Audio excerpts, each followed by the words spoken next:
Hello, this is Debra for DCTV News here at the Stockton Police Department. I'm here to talk to Public Information Officer Joseph Silva. Now we'll go inside and we'll have a discussion about his career and all the police are doing to help us here in Stockton as they fight crime. Hello, I'm here in the office of Officer Joe Silva, and he is the Public Information Officer, as I stated earlier, for the Police Department.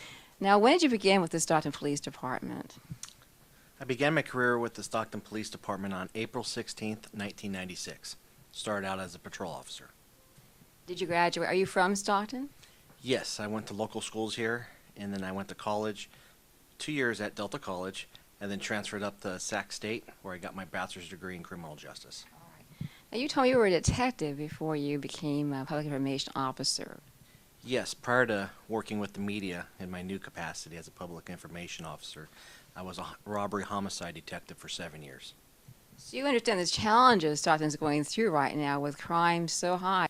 Sure, from a detective point of view, I mean, when you have so many homicides in 1 year, from one homicide to another, and the frustration starts to happen is when they're working their first homicide investigation, and 6 or 7 hours later, they have to stop that investigation to go to another investigation. That's what the frustration is, because there's stuff that has to be done on that first homicide. So now what they had to do is drop everything they're doing and go to the next homicide. Right, and of course, other special investigators do it too. The Vice Squad, they get involved quite often depending on the case, and narcotics.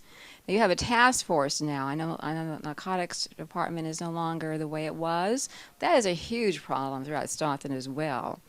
So you have a special task force now dealing with that part of the crime? Yes, there's no longer a narcotics unit here within the Stockton Police Department due to limited resources over the last several years. That's one of the department's units that got cut. So now we have to rely on a countywide task force, which is our Metro Narcotic Task Force. Right. Now, I talked to Officer Bach recently at San Joaquin Delta College. He too was a graduate of the police academy there. You did not graduate from that academy, but Sacramento State. But he did graduate from there. He won the True Grit Award when he graduated. But he attributed most of the crime problems to the economy. Do you think that's what it really is? Sure. I mean, right now, since 2008, we've seen a financial situation that's occurred not only in the city of Stockton, but throughout the nation, where the economy's down, unemployment's up, so we're definitely seeing people out committing crime more often. But here in Stockton, what we're seeing these last couple of years is an increase in violent crime involving gang members and violent criminals that are using guns. Right. Now, I understand that many Stockton citizens of Stockton are trying to get more gun permits so they can carry arms themselves. There's been a rise in that. Is that really true? Yeah, we've seen a lot of people talking about it, and we have seen an increase in applications for the concealed weapons permit coming into the police department.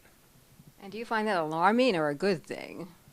Well, definitely, I feel it's alarming, because sometimes, even though you have a gun in your possession, if you're not properly trained to use it under a stressful situation, you can hurt yourself or hurt someone else. Being in law enforcement, we go under intense training in stressful situations when we have to use our firearms, just like the military does. So when a regular citizen is put in a stressful situation, sometimes the end result's not good.